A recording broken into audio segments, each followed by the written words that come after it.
Tout dépend de la raison pour laquelle il écoute. S'il écoute pour apprendre quelque chose, toutes les musiques ne sont pas bonnes. Mais s'il écoute parce qu'il est peut-être un étudiant en musique, en musicologie, en musicothérapie, il peut écouter certaines musiques pour s'inspirer qui n'ont pas besoin d'être des musiques chrétiennes. Mais il ne doit pas prendre l'habitude d'écouter ces musiques à tout moment, lorsque c'est peut-être des moments de relaxation, des moments de méditation. Il devrait se concentrer uniquement sur les musiques chrétiennes qui lui apportent un plus dans sa foi.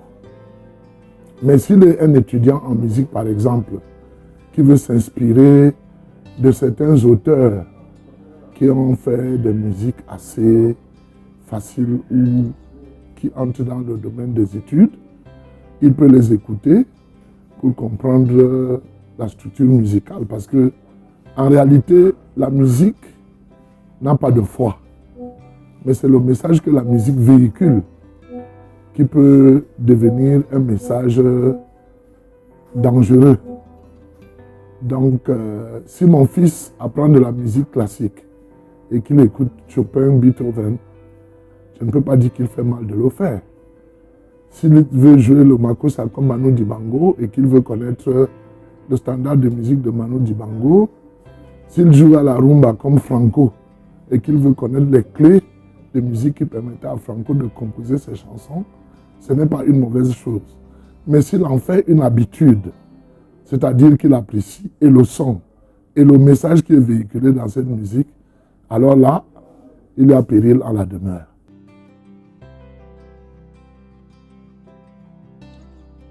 S'il y a un chrétien qui ne drague pas sa femme, c'est dangereux. Parce que Dieu même est un dragueur. Si vous lisez la Bible dans le livre des Cantiques, vous trouverez que c'est vraiment le modèle de drague qui est inspiré. C'est important de draguer sa femme parce que la femme, c'est le cœur et la vue.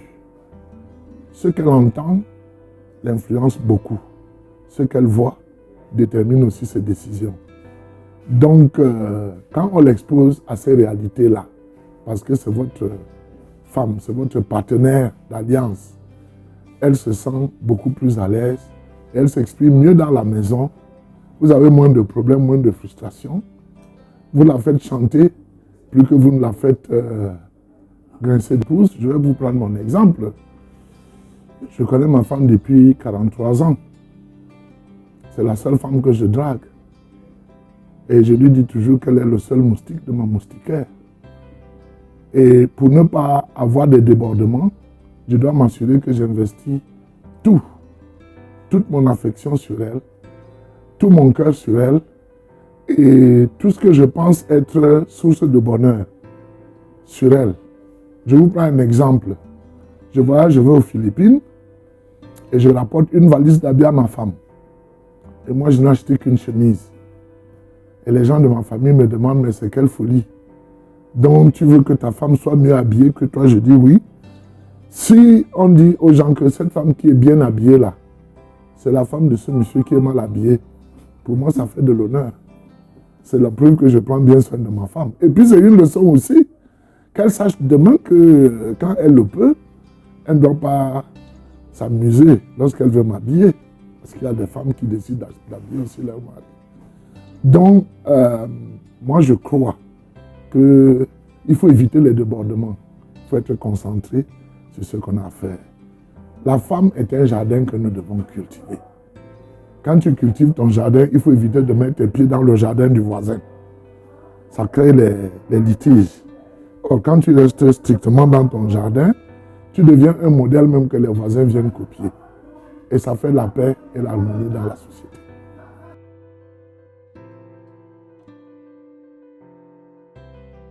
Spirituellement, ce n'est pas conseillé que le chrétien épouse une femme mondaine, parce que la Bible dit que c'est comme aller se mettre sous un joug étranger.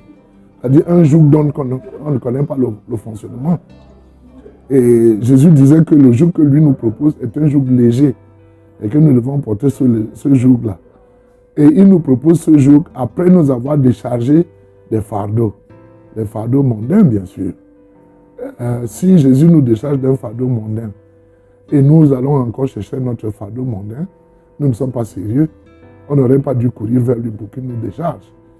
Donc, une fois qu'on est déchargé du fardeau mondain, avec tout ce que cela comporte comme conflit et tentation, il vaut mieux porter le fardeau de Jésus.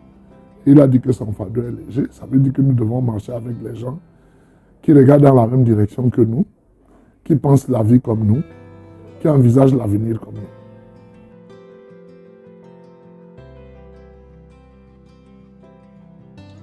Je dois avouer que c'est une question un peu embarrassante. Parce que il faut avouer qu'au Cameroun, quand même la législation a consacré les jours de culte comme des jours fériés. Si c'est un culte de semaine, on peut trouver une nuance là. Parce que quand vous travaillez quelque part, dans le contrat que vous signez, le législateur a prévu que vous disiez, si vous êtes membre d'une association, si vous avez des responsabilités dans cette association-là, ça vous donne la possibilité d'avoir des permissions lorsque cette association a des activités. Maintenant, si c'est un jour ouvrable et vous manquez le travail, simplement parce que vous voulez être à votre église, je dirais, non, il faut être au travail.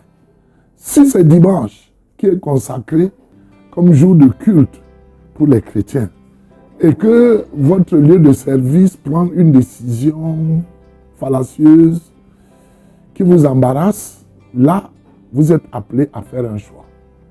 Et le choix que vous faites d'aller au culte n'est pas un mauvais choix. Bien sûr, on pourra entreprendre des poursuites contre vous, des sanctions, mais il y a quand même une loi qui protège les employés, les travailleurs quelque part, à laquelle on peut recourir pour justifier pourquoi on a posé l'acte qu'on a posé. Il y a des enseignants vicieux qui mettent leurs cours le dimanche pour obliger les étudiants qui courent derrière leur avenir à être détournés de leur objectif spirituel et aller au cours. Je dirais que dans ce cas, je conseillerais à l'étudiant d'aller au cours parce qu'avec le culte, on peut toujours se rattraper. Mais en ce qui concerne une attitude professionnelle, si votre patron prend l'habitude de vous faire travailler le dimanche, il ne demandera plus dès que vous avez accepté de le faire. Il faut lui faire comprendre clairement que vos convictions chrétiennes ne vous permettent pas de désacraliser un jour que Dieu a mis pour que nous l'adorions.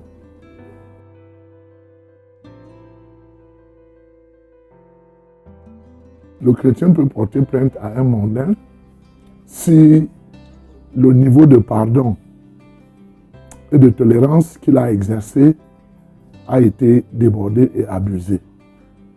Ce que la Bible nous conseille, c'est qu'en tant que chrétiens, nous ne devons pas nous porter plainte.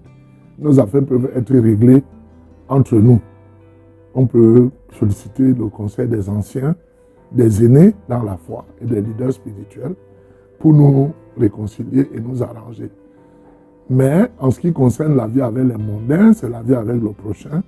Elle est régie par la loi et nous pouvons donc faire recours à la loi pour qu'elle puisse arbitrer nos litiges. Je dis au cas où notre capacité de pardonner, de tolérer et de supporter a été plus qu'abusée. Mais sinon, ça ne peut pas être quelque chose au pif comme ça. C'est-à-dire que nous devons savoir laisser tomber certaines choses. La Bible dit, ne pouvez pas vous supporter un peu d'injustice.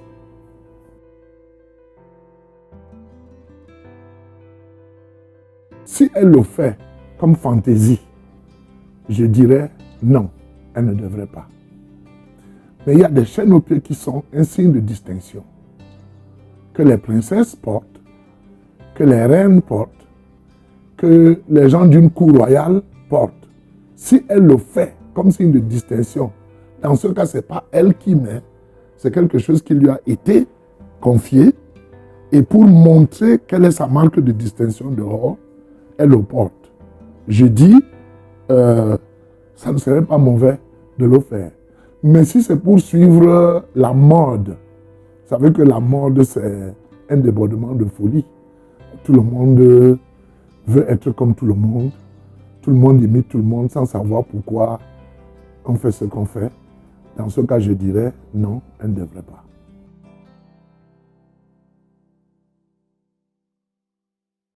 Bon, c'est aussi une question, je ne dirais pas embarrassante, mais nuancée. Parce que lorsque vous faites de l'étude anthropologique, les sociétés anciennes avaient l'habitude de marquer leurs filles et leurs femmes d'une certaine façon. Si elle sort d'une société comme ça, où le piercing est quelque chose de normal, je vous prends un exemple, si vous allez dans le Sahel, vous trouverez des tribus Bororo où les jeunes hommes portent des boucles d'oreilles. Et ils ont plusieurs trous à leurs oreilles qui montrent soit qu'ils sont encore des célibataires, soit qu'ils sont déjà mariés et pères de famille. Donc le nombre de trous détermine leur statut social. Si ces gens sortent d'une société de ce genre, c'est quelque chose de normal pour eux. La foi ne devrait pas, comment je vais dire, intervenir pour leur dire si oui ou non ils doivent le faire. Mais si c'est, comme je l'ai dit, pour la chaîne au pied, si le piercing vient de ce que nous avons vu une vedette, peut-être de cinéma, une star de musique, et ce que vous appelez aujourd'hui les influenceurs, je me pose toujours la question en quoi ils sont influenceurs. Si c'est pour les imiter, je dis non, ce n'est pas quelque chose à faire.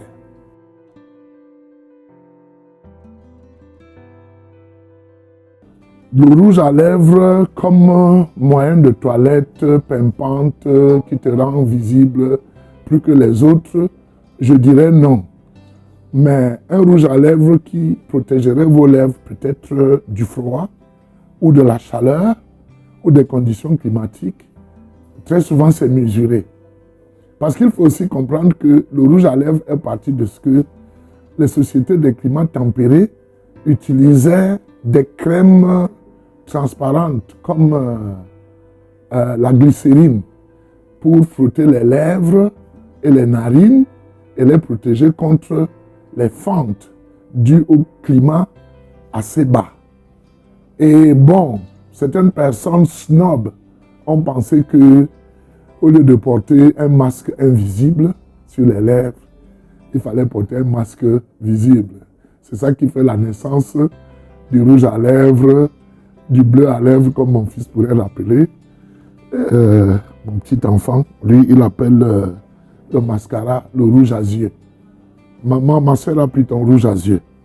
Et bon, si tel est le cas, je dirais vraiment, dans l'église, ceux qui le font, c'est dangereux. C'est d'autant plus dangereux aussi que quand vous menez des enquêtes, vous vous rendez compte que la plupart de ces produits sont fabriqués à partir des placentas de femmes. Alors, utiliser un produit qui vient de placenta, ça fait la promotion peut-être de l'avortement qui fait débat aujourd'hui dans certains milieux et dans les médias. Donc, il faut faire très attention lorsqu'on se décide d'utiliser un produit. Il faut connaître les origines et les justifier. Donc, pour moi, une femme chrétienne, même un homme, parce qu'il y a des hommes qui le font, hein, qui utiliseraient le rouge à lèvres, je trancherais pour dire non. Mais seulement, le débat de cette affaire dépasse le débat démocratique. Parce que dans l'église, très souvent, le pasteur qui dit non, il regarde sa femme et il voit que ses lèvres sont plus que rouges. Et ce n'est pas naturel. Les femmes savent comment nous faire taire. C'est Dieu qui nous délivrera de leur jour. Donc, pour ma position, c'est non, si c'est de la fantaisie. Oui, si ça promeut une protection. Et surtout, si c'est fabriqué avec des produits qui n'engagent pas des substances émanant du corps humain.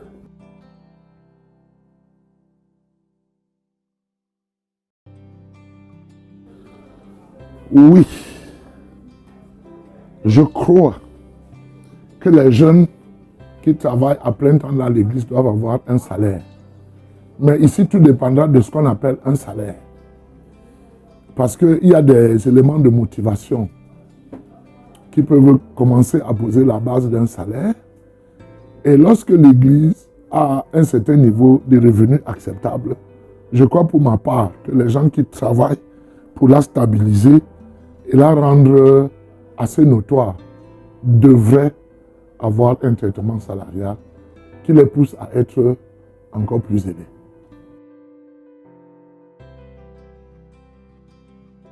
C'est une question complexe, mais pour moi, je dirais que c'est mieux d'attraper un oiseau de ta basse-cour que d'aller fouiller dans la basse-cour du voisin.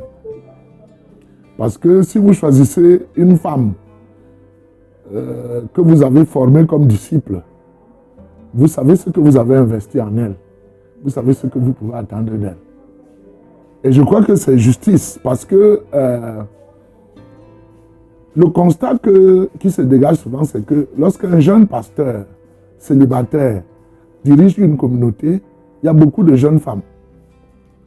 Le jour où il présente sa fiancée, le nombre de jeunes femmes diminue. Donc je crois que ça serait beaucoup plus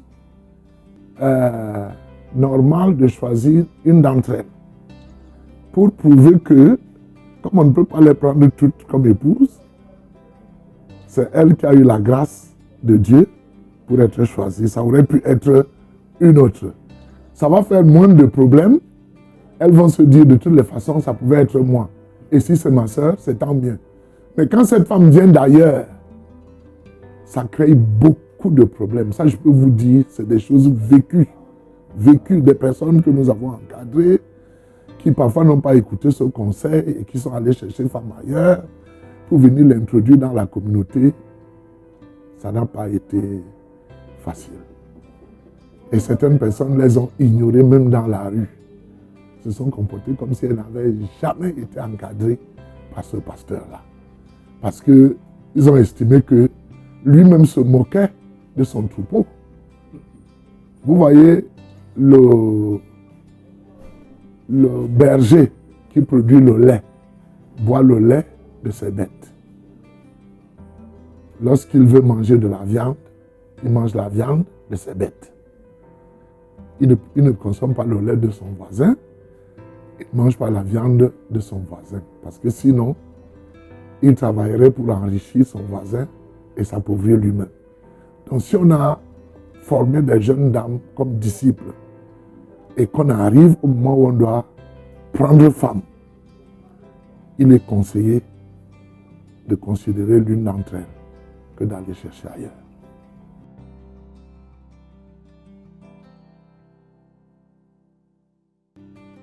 C'est une attitude à condamner. C'est une attitude à condamner. Ça serait comme un père de famille qui commet l'inceste avec ses filles. Lorsque vous avez élevé des filles spirituellement, vous les avez élevées pour qu'elles soient heureuses demain, vous contribuez à leur bonheur dans un foyer dûment constitué avec quelqu'un d'autre que vous pouvez avoir l'honneur de bénir ou de conseiller ou de suivre. Ce n'est pas bon de profiter de la naïveté des jeunes femmes pour en faire des copines. Moi, je n'appellerai pas des copines, j'appellerai des victimes sexuelles. Ce n'est pas conseillé du tout.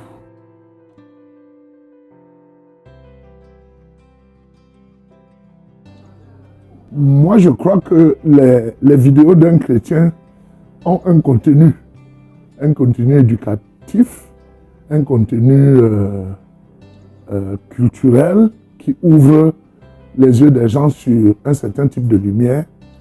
Et je ne pense pas que quand la Bible dit que nous devons prêcher l'évangile dans le monde entier, il y a des endroits que nous devrions éviter. Donc pour moi, les vidéos bien montées, portant un message assez qui sensibilise suffisamment, peuvent passer n'importe où. Quitte à exposer, c'est une façon d'exposer les gens au message chrétien. Mais bon, si c'est des chrétiens farceurs, je dirais, ils doivent encore réviser leur production.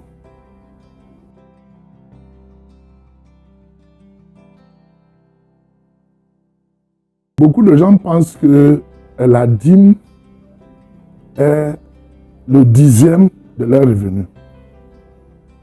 Mais la Bible précise que la dîme doit être la première partie qui représente le 10e de votre revenu. C'est-à-dire que c'est un 10e prioritaire que vous extrayez avant de budgétiser votre revenu à d'autres fins. Vous continuez à mettre Dieu en premier parce que c'est grâce à lui que vous avez gagné ça. Donc dès que vous avez votre salaire, vous retranchez la première partie. Maintenant, en tant que chrétien, je vais vous dire que je suis tombé dans cette erreur où je pensais que ma dîme était le 10e de mon salaire net. Jusqu'à ce que quelqu'un vienne des États-Unis et nous enseigne que notre dîme devrait être prélevée de notre salaire brut. Parce que sinon, nous mettons l'État au-dessus de Dieu, puisque l'État prélève les taxes sur le brut et non sur le net. Et si nous donnons à Dieu le 10e de notre net, ça veut dire que nous lui donnons moins qu'à l'État et que nous mettons l'État au-dessus de Dieu. Or, Dieu peut partager encore une position égale si le 10e de 100 000, c'est 10 000, et que l'État nous a coupé 10 000 de taxes, nous pouvons donner à Dieu 10 000.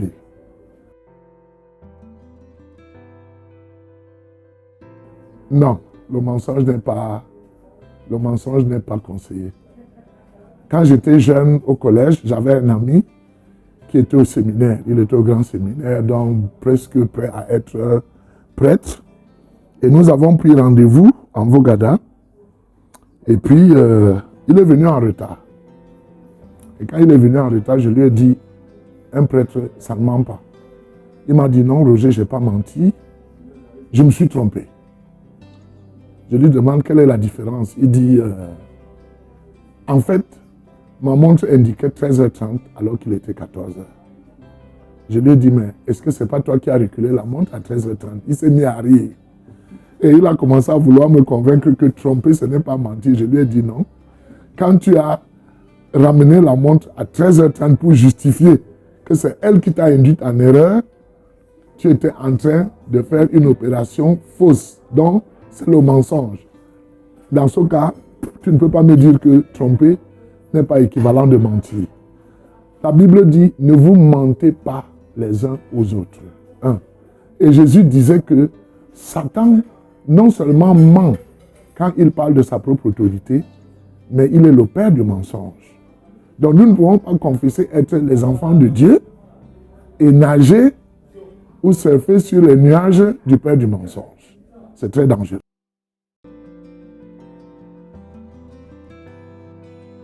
Non, si c'est pour aller se distraire.